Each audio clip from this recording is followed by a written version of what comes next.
Welcome back to my views and news. Three news stories. First one is about Getachew Reda, Tigray interim government head who was in Addis Ababa, Ethiopian capital. He was in the Oromo region as well, held top level meetings. His return to Mekelle pictures are being shared.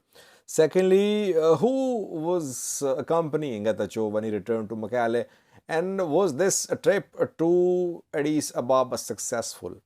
Secondly, viewers,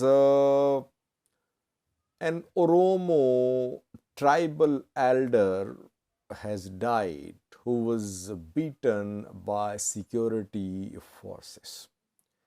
He is from a tribe whose elders were killed. Several of the tribe's elders were killed by security forces in 2021, Oromia security forces. And thirdly, viewers, Amhara People's Committee yesterday called for region-wide protests on Sunday in Amhara region. Now we are receiving some pictures that mobilization is underway. Flyers are being distributed to mobilize people for Sunday's demonstration. Firstly, viewers, Tigray interim government head Getachew Reda has returned to Mekelle. Tigray is the capital. Pictures are being shared showing his return to Mekelle. Who accompanied him when he returned to Mekelle? Sadkan was seen with Getachew and Reda as well. Though Getachew Reda was missing from a key meeting which was held in Addis Ababa, Ethiopian capital, 2 days ago, when Getachew Reda held a meeting with Tigrayans living in Addis Ababa. At the meeting, only Sadkan was seen, others too, but no Getachew Reda. Sadkan spoke, Getachew spoke at the meeting, but Reda was not there. But Reda accompanied Getachew to Addis Ababa. He was seen when the delegation returned to Mekelle. How successful is this trip of Getachew to Addis Ababa? Very successful. He went there, and during his stay in Addis Ababa, a lot of things happened. He visited Oromo PP party members, leaders welcomed him with open arms. He managed to get budget for Tigray. Ethiopian government has approved release of budget for Tigray, and from next week, reportedly, the budget will be released to Tigray. It will be released gradually in installments. But government has confirmed that it is going to release around 13 billion Ethiopian birrs for Tigray gradually in coming days. Next week, process will start. Secondly, during Getachew's stay, we saw that Tigray fighters withdrew from Abergale, and we received reports about possible handover of Rai and Volkai to Tigray, though it has not happened so far. But we saw that some meetings were held in Araya, southern Tigray, and a message was sent to Amhara forces to leave the outskirts, and they were prevented. Amhara people were prevented from holding a rally in Koram. They took out a rally in Alamata, but in Koram, the rally was denied. So, Getachew's visit was very successful in renewing ties between Tigray regional government and Ethiopian federal government. And obviously, as we have been discussing in previous videos, Abiy TPLF or Oromo or Tigray alliance is on the cards to upset Amhara Eritrea alliance. Secondly, viewers, An Oromo elder has died who was beaten by security forces, and he remained admitted. Reportedly, he received medical care, but he could not survive. His name is Gobo Havile. Gobo Havile is from Kareo Oromo tribe. Kareos are Oromos. And Abagadas of Kareo clan were shot dead by Oromia region security forces in 2021. Did some videos.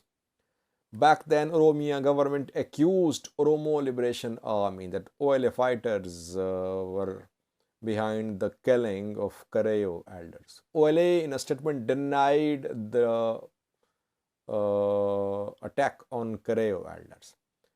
Then Oromia MPs like Hangasa Ibrahim, Tay Dandia, and Ethiopian Human Rights Commission spoke, and they said that it was Oromia Regional Force which was involved in extrajudicial killing of Kareo elders.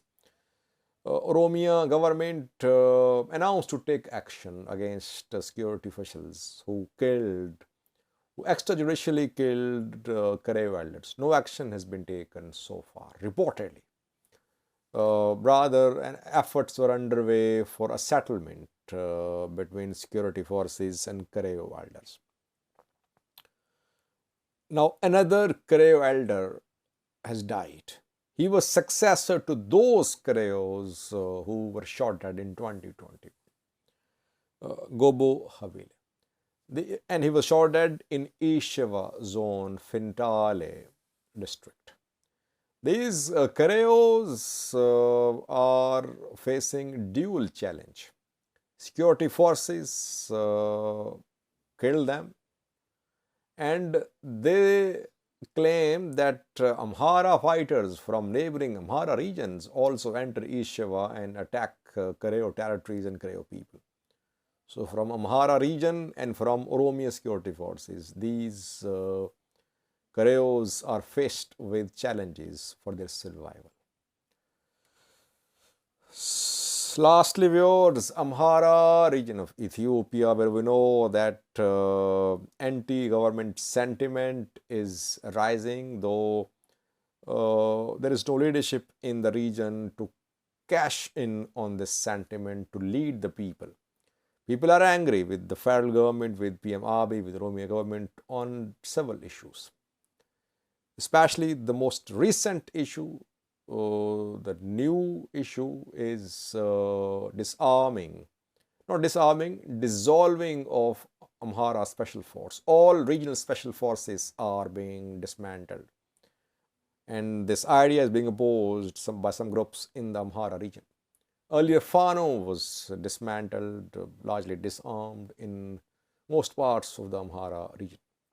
Then we saw a campaign against Amhara intellectuals, Amhara journalists, Amhara activists. Several were arrested. Still, people are being arrested. Now, Amhara People's Committee, an unknown organization, yesterday called for region-wide demonstrations. We don't know if demonstration will be held or not. Preparations are there. Flyers are being distributed. Pictures of a flyer are being shared. The pictures from Dambicha. Dambicha is in Gajja.